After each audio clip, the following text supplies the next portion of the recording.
Bueno, les estaba diciendo, estaba empezando a hablar los Franco tuvieron una de salvar la vida.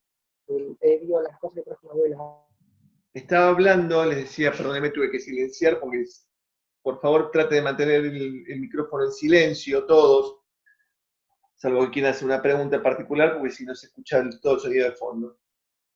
Les decía que estábamos hablando de los diferentes efectos que tenía en materia de la sección cuarta, cómo se aplican a las sociedades que no están regidas por la de capítulo segundo, ¿no? Y que de alguna manera el autor de la ley a partir del año 2015 fue, o el legislador de alguna manera lo que hizo fue flexibilizar ese criterio tan estricto que mantuvo hasta el año 2015 la propia ley de sociedad. Como vimos ahora, ¿no? Tanto respecto a la oponibilidad entre los propios socios y respecto de los terceros. Ahora bien, uno de los efectos que la ley de sociedades comerciales tenía hasta el año 2015 y que está vinculado con comenté una pregunta que nos hacía una alumna hace un ratito y que cambió a partir del año 2015, ese que tiene que ver con la responsabilidad de los socios. La responsabilidad de los socios frente a los terceros.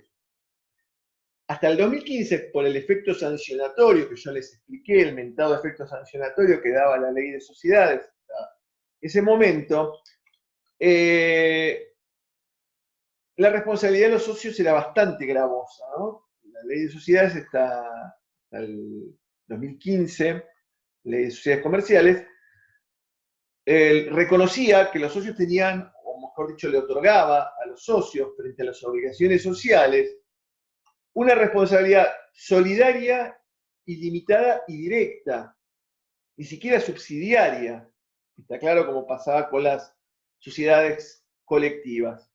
Es decir, todos sabemos cuáles son las notas de solidaridad, de ilimitación, y la responsabilidad directa tenía que ver con que los socios estaban frente, o asumían frente a las obligaciones sociales, una misma posición como si fueran de ellos personales, es decir, que no había una subsidiariedad, no es que ellos respondían ante el supuesto que la sociedad no tuviera bienes, sino que respondían en el mismo plano, en la misma línea, asumían la responsabilidad. Eran obligados directos. A partir de la reforma de la Ley General de Sociedades, esto también de alguna manera se atemperó, se suavizó, y bastante se suavizó, muchísimo les diría yo, porque hoy en día la regla general es que los socios responden frente a las obligaciones sociales en forma simplemente mancomunada y por partes iguales. Fíjense si no hay una modificación sustancial en el régimen anterior al año 2015 y en el actual. ¿Por qué?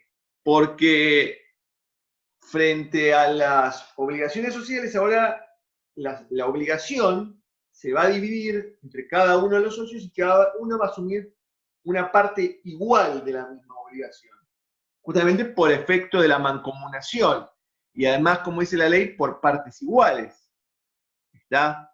Excepto, y ahí en las excepciones, que los socios pacten en el contrato social una forma diferente de obligarse, o que al momento del nacimiento de la relación obligacional o de la relación jurídica que da nacimiento a la obligación, se pacte una forma diferente de responder puntualmente por esa obligación o ese conjunto de obligaciones, o porque en el tipo social que intentaron adoptar y cuyas formalidades dejaron de cumplir, se pactó una forma diferente de obligación. ¿Qué significa esto último? Supuesto de los socios intentaron conformar o constituir una sociedad colectiva y no la inscribieron. Los socios de la sociedad colectiva, como ustedes saben, frente a las obligaciones sociales, tienen una responsabilidad solidaria, ilimitada y subsidiaria, Con lo cual, si yo intenté constituir una sociedad colectiva y por alguna razón no llegué a constituirla debidamente porque no la escribí, o porque tuvo algún defecto formal, si la manifestación de los socios fue constituir, o la voluntad de los socios, perdónenme, fue constituir un tipo social de estas características, es obvio que la responsabilidad social se va a regir por las reglas de la sociedad colectiva. Pero es un supuesto, le diría, bastante remoto, por así decirlo, bastante extraño. Lo normal es que ante la constitución de una obligación, los socios responderán en forma simplemente mancomunada. Lo que yo sí me planteé, ya en un par de trabajos, es qué pasa si la obligación, estamos hablando de una sociedad que se creó antes del año 2015 y la sociedad asumió una obligación antes del año 2015 donde los socios tenían responsabilidad solidaria e ilimitada. Pero la exigibilidad de esa obligación iba a producir con posterioridad a agosto del 2015. La responsabilidad ¿se cambia, se modifica frente a la obligación o se mantiene la responsabilidad original? Bueno, a ver, creo que acá, por una cuestión de justicia y de seguridad jurídica, yo no puedo exigirle a mi acreedor que acepte una responsabilidad distinta que la que contraje originalmente con la obligación. ¿Está claro? ¿No? Si, supónganse, la obligación se contrajo, la causa o título de la obligación es anterior al año 2015, póngale en el año 2014. Pero la exigencia de la obligación, porque el plazo de vencimiento se va a producir en diciembre del año 2015. ¿Va a cambiar la responsabilidad porque cambia la ley? Y no, porque la ley no tiene un efecto retroactivo. Acuérdense de la constitucionalidad de la retroactividad de las leyes. ¿Está claro frente a este supuesto? Creo que es lo más justo en ese sentido y lo que de alguna manera respeta el derecho de propiedad de los acreedores. Bien, otra cuestión. ¿Qué sucede respecto de los bienes sociales y la sociedad? Y la discusión siempre que rondó en materia de sociedades no inscritas o de sociedades irregulares, como se le decían hasta el 2015, era si esas sociedades podían ser titulares de bienes registrables o no. La jurisprudencia, sobre todo la jurisprudencia administrativa a nivel registral, sobre todo específicamente y en especial en torno a inmuebles, consideraba que al ser sociedades no inscritas, no podían ser titulares de bienes registrables. La cuestión cambió a partir del 2015 y ahora sí se puede ser titular de bienes registrables. ¿Pero qué se les exige para ser titulares de bienes registrables? Una declaración escrita de todos los socios que la componen, ¿no?, de que son socios de esa sociedad, instrumentada o por instrumento público o instrumento privado con firma certificada. ¿Está claro? Para poder ser e inscribir bienes registrables a nombre de sociedades no inscritas. ¿Está claro? Es lo que la ley ahora determina. A mí me parece que una declaración de todos los socios me parece de alguna manera irrelevante. ¿Por qué? Porque si estamos hablando de que la persona jurídica tiene un patrimonio separado o diferenciado del resto de los socios, ¿para qué quiero saber quiénes son los socios? Si ese bien no va a entrar al patrimonio de los socios, sino al patrimonio de la sociedad. Lo que yo voy a querer tener es una certeza de la existencia de la sociedad, pero más que de quiénes son los socios. ¿Está claro? Lo que sucedía es que, a ver, había una posición, diría, bastante mayoritaria hasta el 2015, que las sociedades podían, si tenían un bien que en realidad pertenecía a la sociedad, por más que no estuviera escrita, que eso se podía hacer valer a partir del momento de la disolución o de la liquidación de la sociedad.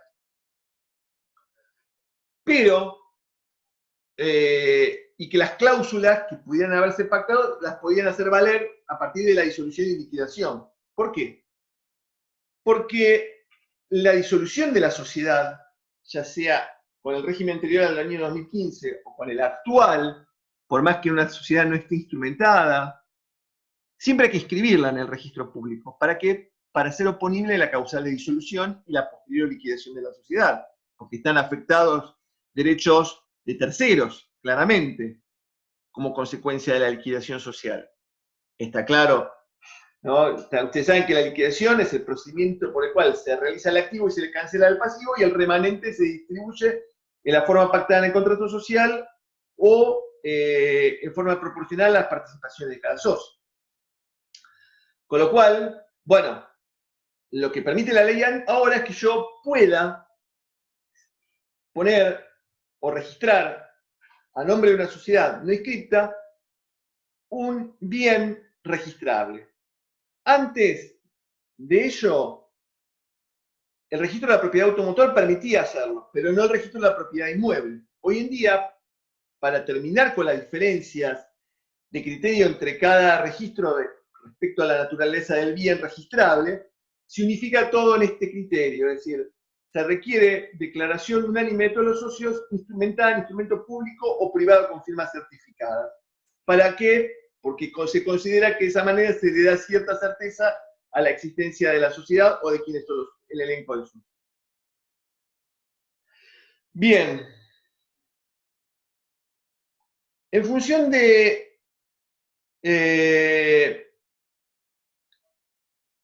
le decía yo, en función de la existencia de la sociedad, ¿cómo se prueba la existencia de la sociedad? Bueno, la ley habla que se puede probar con cualquier medio de prueba, lo cual, si bien lo dice la ley, y nadie lo va a poner en duda, no es exactamente lo que la jurisprudencia exige, ¿no? La posición de los jueces exige para probar la existencia de una sociedad que no está instrumentada. Caso típico de la sociedad de hecho, ¿no? La sociedad con contrato verbal. Y frente a esto, ¿qué se exige? El mentado principio de prueba por escrito. Y luego sí, complementarlo con otras pruebas adicionales, testimoniales o lo que fuera necesario. ¿Está claro? Por ejemplo, ya si puedo probar que existe una sociedad, por ejemplo, si yo tengo una sociedad con un contrato verbal, bueno, fíjense que la sociedad que tiene un contrato verbal, no obstante ello, facturan, con lo cual tramitan su quit ante AFIP y en el quit que tramitan lo obtienen a nombre de la sociedad de hecho. Con lo cual eso también puede ser perfectamente un principio de prueba por escrito, ¿no? La inscripción ante AFIP y la facturación, ¿no? De la existencia de la sociedad. Cuando no tengo un contrato social escrito con cláusulas, por más que no sea un contrato típico. ¿Está claro? Entonces, eso es una posibilidad. Pero, les vuelvo a repetir, por más que la ley diga que la existencia de la sociedad se prueba con cualquier medio de prueba, vamos a tener que ir a la existencia de un principio de prueba por escrito y luego complementarlo con otro medio de prueba. Que podemos complementarlo a los efectos de probar quiénes son los socios, ¿no? Porque si se cuestiona si fulanito o sutanito es socio, bueno, ahí hay una cuestión que quizás no, ahí podría probarse con prueba testimonial. Entonces, les decía, volviendo a la estructura de la sociedad, ¿no? ¿Qué pasa con las cláusulas relativas al plazo de duración de la sociedad? Bueno, en realidad, siguiendo algún lineamiento similar al anterior, al año 2015, la ley determina que cualquiera de los socios puede provocar la disolución de la sociedad cuando no media estipulación escrita en el contrato social. Estipulación